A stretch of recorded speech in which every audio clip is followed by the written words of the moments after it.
दोस्तों नमस्ते। कामदेव और देवी रति की प्रेम कथा। हिंदू धर्मग्रंथ में कामदेव को प्रेम और आकर्षण का देवता माना गया है।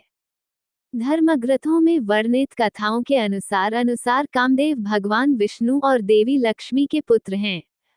ऐसा माना जाता है कि कामदेव का विवाह देवी रति के साथ हुआ था, जो कामदेव की तरह ही प्रेम और आकर्षण की देवी मानी जाती है।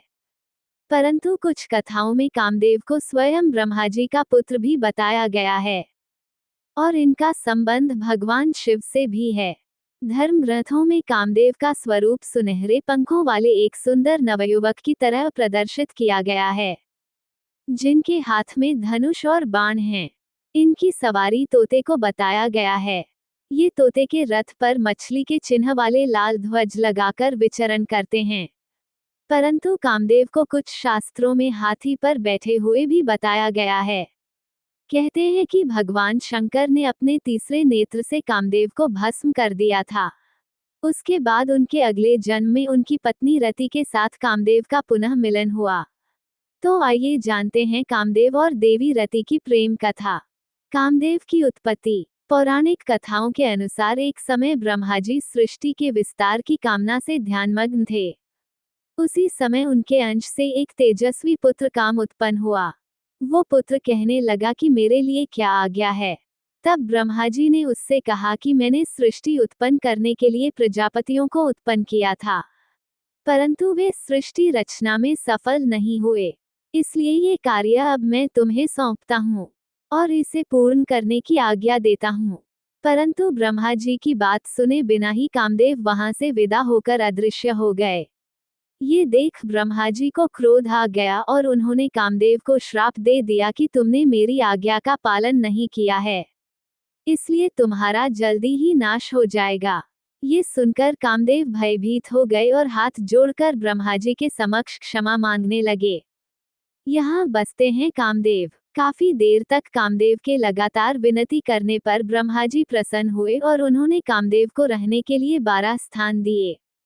उन्होंने कहा कि हे कामदेव देव, तुम्हारा निवास स्थान स्त्रियों के कटाक्ष, उसके केश राशि, उसकी जंघा, वक्ष, नाभि, जंघामूल, अधर, कोयल की कूक, चांदनी, वर्षाकाल, चैत्र और वैशाख महीना होगा। इसके बाद ब्रह्मा जी ने कामदेव को पुष्प का धनुष और मारण, स्तंभन, जरिम्भन, शोषण तथा उन्मादन नाम के 5 बाण दिए। वह धनुष मिठास से भरे गन्ने का बना हुआ था, जिसमें मधुमक्खियों के शहद की रस्सी लगी थी। उनके धनुष का बाण अशोक के पेड़ के महकते फूलों के अलावा सफेद, नीले कमल, चमेली और आम के पेड़ पर लगने वाले फूलों से बने हुए थे। कामदेव को किया भस्म। ब्रह्मा जी से मिले वरदान के बाद कामदेव तीनों लोकों में भ्रमण करने लगे और भूत, पिशाच, गंधर्व, यक्ष सभी को अपने काम में वशीभूत कर लिया। इसी क्रम में वे भगवान शिव जी के पास कैलाश पहुंचे। भगवान शिव तब तपस्या में लीन थे। तभी कामदेव छोटे से जंतु का सूक्ष्म रूप धरकर कान के छिद्र से भगवान शिव के शरीर में प्रवेश कर गए। इससे शिव जी का मन चंचल हो उठा। उसके बाद भगवान शिव ने ध्यान योग से देखा कि उनके शरीर में कामदेव प्रवेश कर गया है। जब ये बात कामदेव को पता चला तो वह उसी क्षण भगवान शिव के शरीर से बाहर आ गए और आम के एक वृक्ष के नीचे जाकर खड़े हो गए। फिर उन्होंने शिव जी पर अपन मोहन नामक बाण छोड़ा, जो शिव जी के हृदय पर जाकर लगा। इससे शिव जी क्रोधित हो उठे और उन्होंने कामदेव को अपने तीसरे नेत्र की ज्वाला से भस्म कर दिया। देवी रति की तपस्या। जब ये बात कामदेव की पत्नी रति को पता चली तो वो विलाप करती वहां आ पहुंची।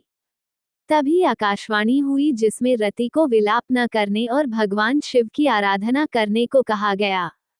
आकाशवाणी सुनकर रति ने श्रद्धापूर्वक भगवान शंकर की प्रार्थना की।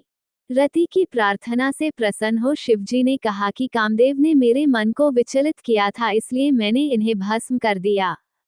अब अगर ये अनंग रूप में महाकाल वन में जाकर शिवलिंग की आराधना करेंगे तो इनका उद्धार होगा।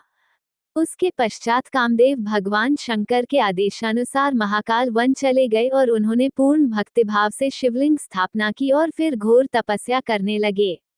कुछ समय बाद कामदेव की तपस्या से प्रसन्न होकर शिवजी ने कहा कि तुम अनंग शरीर के बिना रहकर भी सारे कार्य करने में समर्थ रहोगे, और द्वापर युग में कृष्णावतार के समय तुम रुक्मणी के गर्भ से जन्म लोगे और तुम्हारा नाम प्रद्युम्न होगा।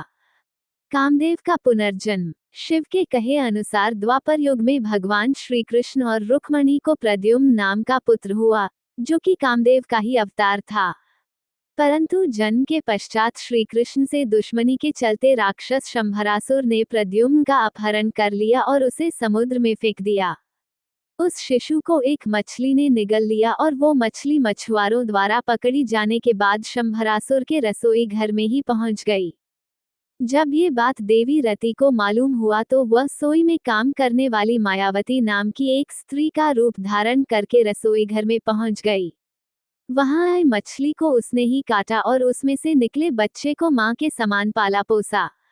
जब वो बच्चा युवा हुआ तो उसे पूर्व जन्म की सारी बातें याद दिलाई। इतना ही नहीं, सारी कलाएं भी सिखाई। तब प्रद्युम्न ने शंभरासुर का वध किया और फिर मायावती रूपी रति से विवाह कर उसके साथ द्वारका लौट आए।